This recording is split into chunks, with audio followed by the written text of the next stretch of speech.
Year 1368. Kaifeng, last Mongol fortress in China. An empire that controlled 33 million square kilometers, a quarter of all the planet's habitable land, was crumbling, but not by invasion, not by war. The Silk Road had stopped beating, and when trade died, the largest empire in history died with it. It was the first globalization in history, and also the first global collapse.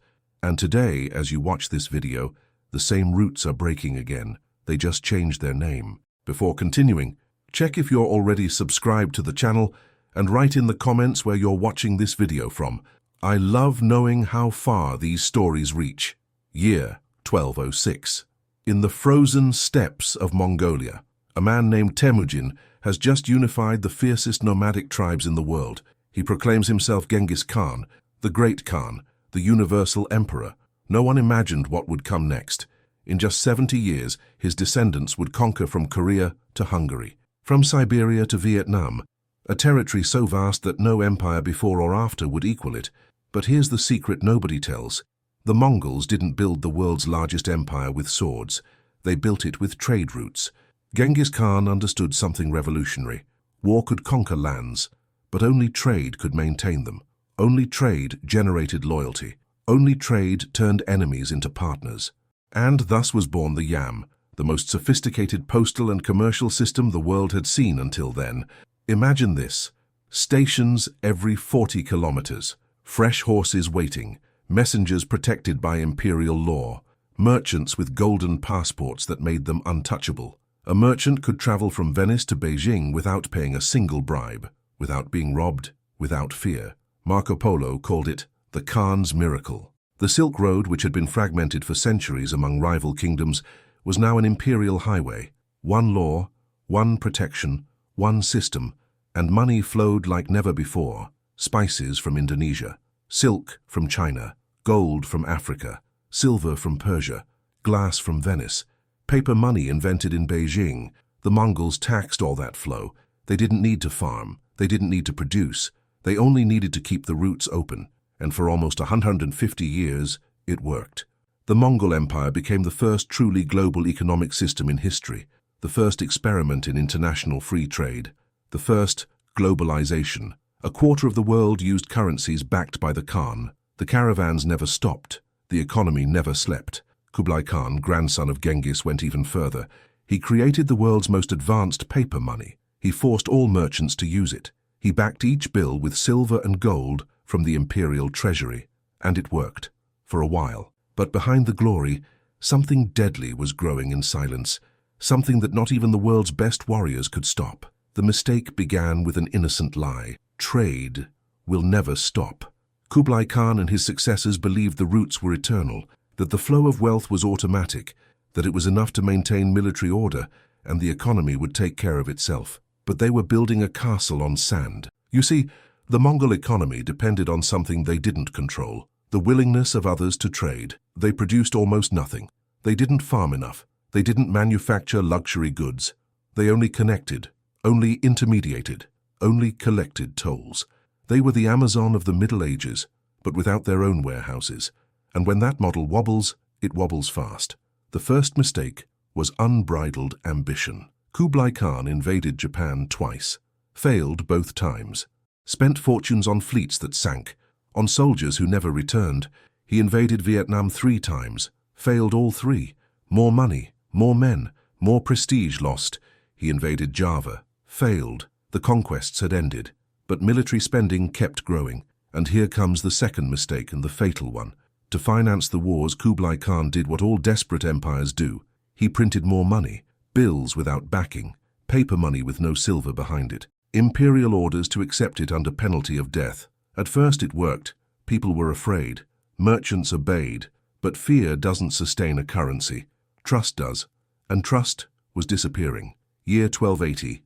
A Mongol bill bought 10 sacks of rice. Year 1310. The same bill bought 2 sacks. Year 1340. The same bill bought nothing. Inflation, hyperinflation, monetary collapse. Chinese merchants stopped accepting paper. They returned to silver, to barter, to hidden gold. Persian traders stopped traveling to China. They didn't trust the currency. Venetians began seeking alternative routes, maritime routes, routes that avoided Mongol control, and slowly, almost imperceptibly, the Silk Road began to die. But it still wasn't the final blow. Year 1331, Hubei Province, China. An infected rat bites a human, then another, and another. The Black Death has just been born, and it traveled exactly where everything else traveled, along the Silk Road, from China to Mongolia, from Mongolia to Persia, from Persia to Europe.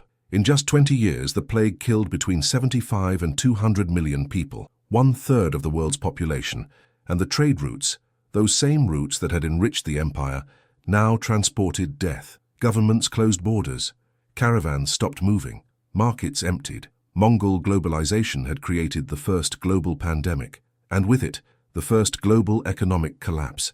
That's where the empire began to die, and no one noticed. Year 1350. The Mongol Empire still existed on maps, but in reality it was already a walking political corpse. The routes were broken, trade had fallen 70%, the currency was worthless, and the provinces were beginning to rebel. But this still wasn't the worst part. You see, when an economy built on flow stops flowing, everything else disintegrates in a chain reaction. First, taxes fell. Without trade, there was nowhere to collect from. Without taxes, soldiers couldn't be paid. Without paid soldiers, order couldn't be maintained. Without order, rebellions multiplied. And without internal control, the routes became even more dangerous. A cycle of economic death. The Mongol government desperately tried to rescue the system.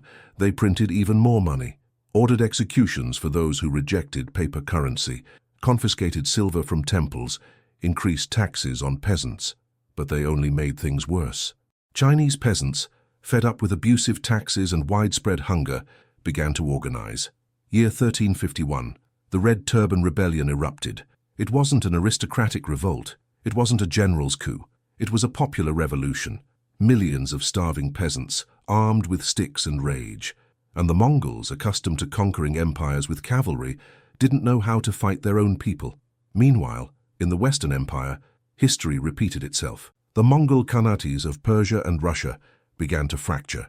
Each Khan wanted independence. Each region wanted its own currency, its own army, its own destiny. Imperial unity, the empire's only real asset, crumbled. And here's the brutal irony. The system that had enriched the Mongols was now destroying them. Because when the trade routes broke, they didn't just lose income. They lost information. They lost coordination. They lost the ability to act as a unified empire. A ruler in Beijing didn't know what was happening in Samarkand. A Khan in Persia didn't receive orders from Mongolia. A general in Russia didn't know if his allies were still alive. The world's most connected empire became the most fragmented, and the final blow was still to come. Year 1368. Zhu Yuanzhang, an orphaned peasant who had been a Buddhist monk and then a rebel leader, marched on Beijing. The last Mongol Khan fled at night, without fighting, without resistance. He simply disappeared into the steppes, and with him disappeared the largest empire humanity had ever known. It didn't fall in an epic battle. There was no glorious siege. There was no Mongol Waterloo. The empire simply evaporated when its economy collapsed, because in the end, no army can sustain what the economy no longer finances. Imagine the final scenes: caravans abandoned in the middle of the Gobi Desert, dead camels, merchandise rotting under the sun, empty yam stations, horses slaughtered from hunger, inns turned into bandit refuges, paper coins flying through Beijing's streets like dry leaves. No one picks them up. They're worth nothing. Ghost markets in Samarkand, closed shops, merchants fleeing westward, imperial palaces looted by their own guards, gold melted, silk torn, treasures divided among unpaid soldiers. And in the steppes, the Mongol tribes returning to what they had always been: nomads without an empire, warriors without a cause, horse herders under an indifferent sky. Genghis Khan's dream, a world united under one law connected by eternal roots, died in less than a century, because they built an empire on something they never controlled, others' trust in continuing to trade. And when that trust died, everything else died with it. Now stop, breathe, and look around you, because history isn't just repeating itself, it's already happening. The modern world is the Mongol Empire with another name. Only now the routes aren't silk, they're containers, submarine cables, global supply chains, and they're just as fragile. In 2021, a single ship, The Ever Given got stuck in the Suez Canal. 6 days, just 6 days, and global trade lost $10 billion per day. Factories stopped in Europe. Supermarkets emptied in the United States. Hospitals ran out of supplies in Africa. One ship, one canal. Sound familiar? The Mongols depended on the Silk Road. We depend on 10 main maritime routes that transport 80% of global trade. If one closes, the world trembles, and tensions are growing. China is building military bases in the South China Sea, controlling routes to Asia. Russia threatens to shut off the gas flowing through Ukraine to Europe. The United States sanctions countries, cutting their access to the global financial system. Iran threatens to block the Strait of Hormuz, through which 20% of the world's oil passes. The same routes that enrich us are the same ones that can destroy us. And here's the scary part. Just as the Mongols printed money without backing, today central banks are doing the same. The United States printed $5 trillion in 2 years. The Eurozone injected trillions in quantitative easing.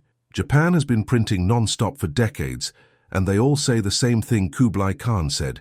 It's temporary, it's necessary, it's under control. But inflation has already arrived. Prices have already risen. Trust has already begun to fall.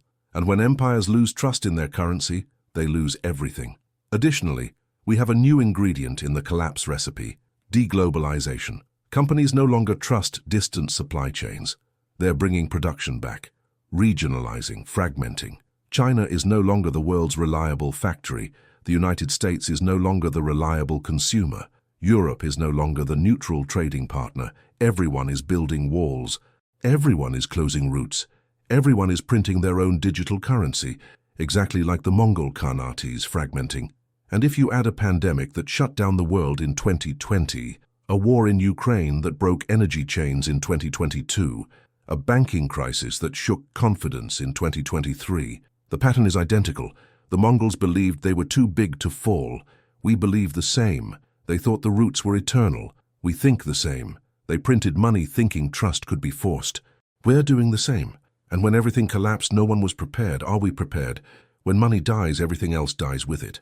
That's the lesson the Mongol Empire left us 700 years ago, and it's the lesson we keep ignoring. Because the uncomfortable truth is this: you don't need to be invaded to fall. You don't need to lose a war. You don't need an external enemy. You only need the roots that sustain your economy to break. And today, those roots are more fragile than ever. The Mongols fell because their empire depended on global cooperation, on trust, on constant flow, and when the flow stopped, the empire evaporated. Today, the entire world is a single interconnected system, more than ever, more fragile than ever. A virus can shut it down, a war can break it, a financial crisis can melt it, not because we're weak, but because we're too dependent.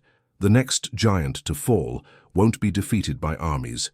It will be defeated by broken supply chains, by lost trust, by closed routes, exactly like the Mongols. Only this time there won't be an empire waiting to take its place, because when globalization collapses, it's not one nation that collapses, it's the entire world. And in the next episode of this series, we'll see how another empire, one that dominated 3 continents for 600 years, fell for exactly the same reason. They believed external debt was manageable, until it wasn't. The story of the Ottoman Empire will show you how a single fiscal mistake can erase centuries of glory. Subscribe to the channel, because these stories aren't from the past. They're prophecies of the present, and the clock is already running.